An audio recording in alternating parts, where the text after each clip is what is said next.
Alhamdulillah, salatu wassalamu ala rasulillah wa ala alihi wa sahbihi wasallam. Puji syukur kita panjatkan kepada Allah. Selawat serta salam semoga tercurah pada junjungan kita Nabi Agung, Nabi yang mulia, Nabi kita Muhammad Sallallahu Alaihi Wasallam. Baik para mahasiswa sekalian yang semoga Allah rahmati dan berkahi. Kali ini kita masuk ke materi pertama dari pelajaran agama Islam Universitas Gunung Kidul dengan materi pentingnya belajar agama. Kami akan menjelaskan beberapa hal di sini. Yang pertama, kita lihat kenapa sih kita harus belajar agama. Ini kami ambil dari buku kami, Mahasantri. Pertama, karena belajar agama itu wajib. Ingat, karena belajar agama itu wajib. Apa dalil wajibnya? Thalabul ilmi faridotun ala kulli muslimin. Menuntut ilmu itu wajib bagi setiap muslim. Maka mahasiswa, pelajar, yang enggak mahasiswa, yang bukan pelajar, yang sudah dewasa, kemudian dia tergantung profesinya juga sebagai dokter, sebagai insinyur, ya sebagai yang punya pekerjaan pegawai, ada yang juga jadi pengusaha, maka mereka punya kewajiban untuk belajar agama untuk kepentingan mereka masing-masing. Maka ibadah itu jadi suatu yang harus dipelajari oleh setiap orang berbagai profesi. Tapi bidang tertentu nanti dia butuh ilmu dagang, ada yang butuh ilmu terkait masalah pegawai dan ya, terkait masalah ya, ada hukum-hukum medis yang harus dikuasai juga oleh orang yang bekerja dalam bidang tersebut. Maka setiap muslim punya kewajiban untuk mempelajari agama. Terus yang kedua, agar menjadi orang baik. Kita belajar agama itu untuk menjadi orang baik.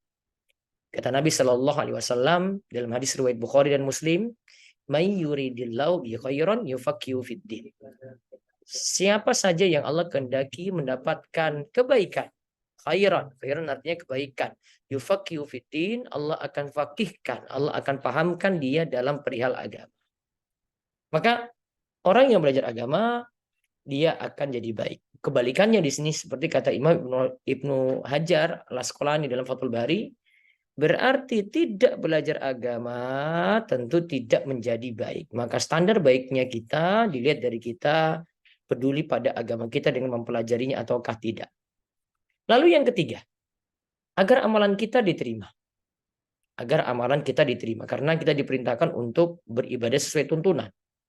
Kita dilarang untuk berbuat bid'ah, yaitu amalan yang tidak ada tuntunan. Karena amalan yang tidak ada tuntunan atau bid'ah ini ditolak dalam syariat kita dan tidak diterima. Man amila amalan laisa alaihi amruna fawaraddun.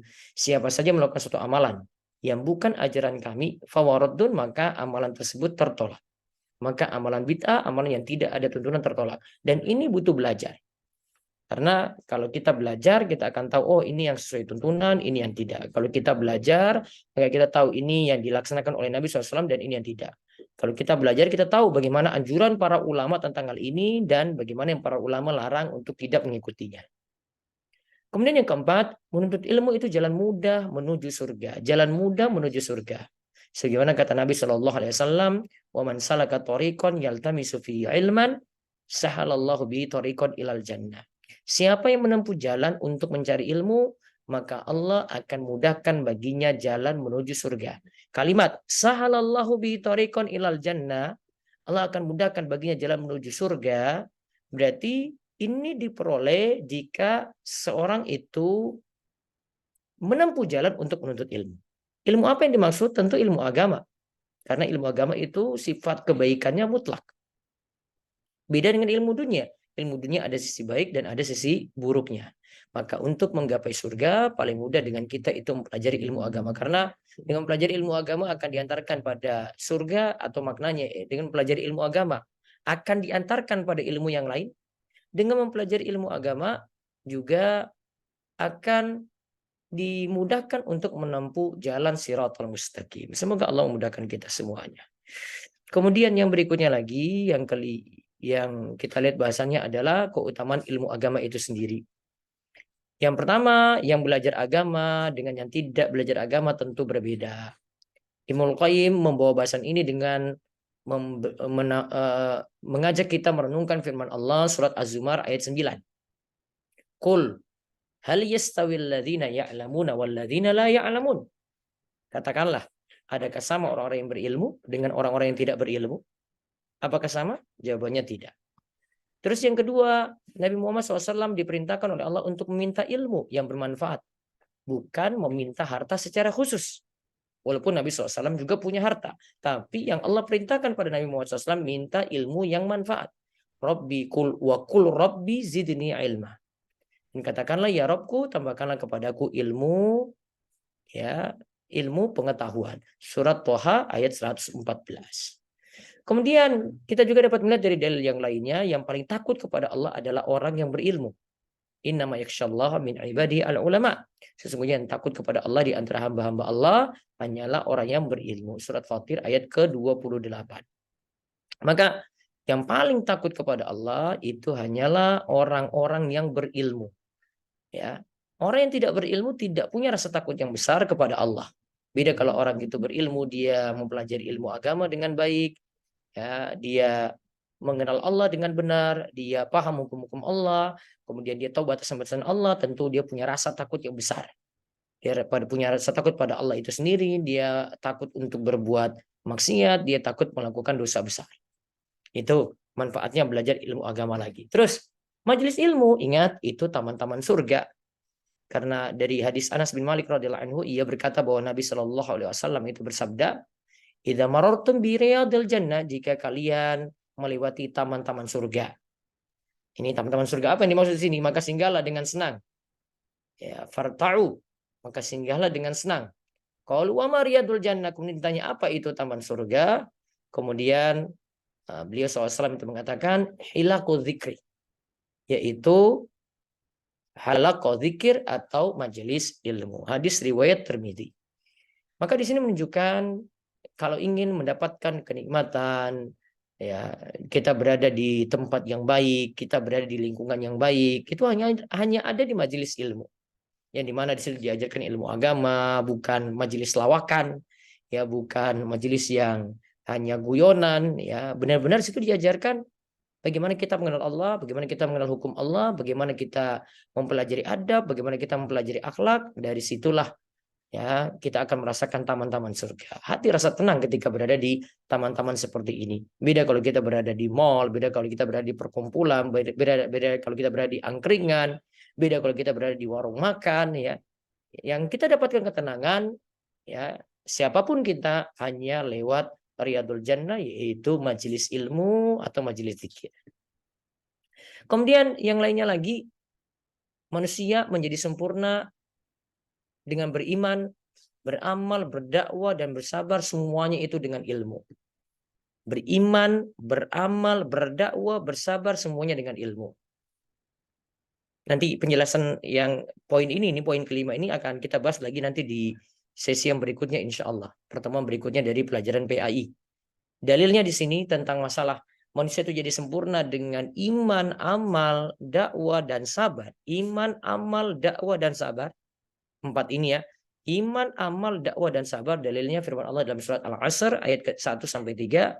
Wal asr innal insana lafi khusr illa alladzina amanu wa amilus solihati wa tawassaw bil haqqi wa tawassaw bis sabr.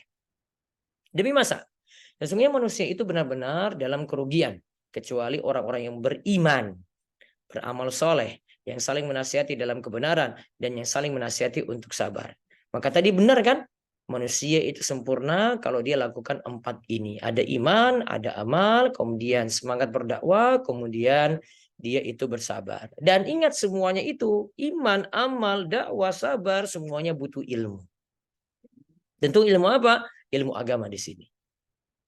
Lalu keutamaan yang berikutnya lagi, orang berilmu lebih utama daripada ahli ibadah. Ahli ibadah yang cuma ibadah saja, yang tidak punya ilmu. Karena dalam hadis disebutkan, dalam hadis riwayat Tirmidzi, fadlul alimi alal abidi kafadli ala adnakum. Keutamaan seorang alim, seorang yang berilmu dibanding seorang abid, ahli ibadah, itu seperti keutamaanku dari orang yang paling rendah di antara kalian. Ini Nabi SAW bandingkan antara orang berilmu dengan ahli ibadah, ya, abid, karena ada yang cuma ibadah saja tapi tanpa ilmu. Nah, adapun ilmu apa yang kita pelajari? Ilmu yang wajib pelajari adalah ilmu hal. Ini kata Imam Az-Zarnuji di dalam kitabnya Ta'limu Ta'lim Thariqut Ta'allum. Ilmu hal. Apa ilmu hal? Ilmu yang dibutuhkan segera. Kita tuh butuh apa sih saat ini untuk kita selamat? Artinya kita lakukan kewajiban dan akhirnya tinggalkan yang haram. Ya, maka ilmu itu yang kita pelajari. Maka ilmu yang penting dipelajari adalah akidah, tauhid, terus yang kedua fikih ibadah, di mana ada ibadah yang kita butuhkan setiap hari seperti kita bersuci untuk sholat dan kita melaksanakan sholat itu sendiri, terutama sholat 5 waktu. Maka ilmu ini kan tidak bisa lepas dari setiap orang nih, terutama ilmu bersuci dan sholat. Dan ini nanti kita akan bahas khusus dalam pelajaran PAI dengan tujuan gini. Kenapa ilmu ini diajarkan di samping akidah dan tauhid tadi? Ya, agar mahasiswa PAI yang mengikuti kelas PAI itu setelah mempelajari punya dasar akidah yang benar, kemudian ibadahnya juga harus benar, terutama bisa tertib dalam melaksanakan sholat, bukan hanya mengejar nilai A ketika belajar pendidikan agama Islam. Kemudian ada lagi yang ketiga, ilmu terkait amalan hati.